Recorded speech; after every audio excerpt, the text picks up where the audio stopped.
بسم اللہ الرحمن الرحیم الحمد للہ رب العالمین والصلاة والسلام علی رسولہ الکریم اما بعد۔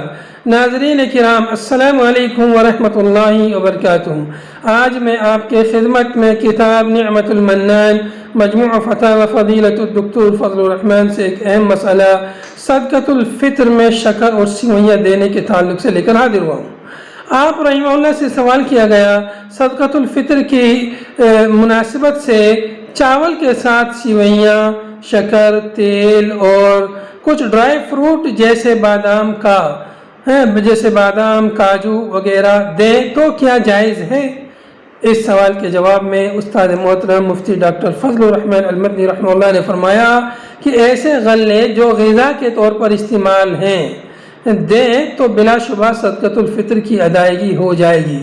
کشمش جس کا تذکرہ حدیث میں ہے اس پر قیاس کر کے اور عید الفطر کے دن عموماً سوئیاں کے کھانے کا رواج ہونے کی بنا پر ان کے لوازمات کے شامل کرنے کی گنجائش معلوم ہوتی ہے، مگر غلہ صدقۃ الفطر میں دیں اور زکوٰۃ وغیرہ کی رقم سے ان چیزوں کے لیے تعاون کریں تو زیادہ بہتر ہوگا۔ وآخر دعوانا ان الحمد للہ رب العالمین۔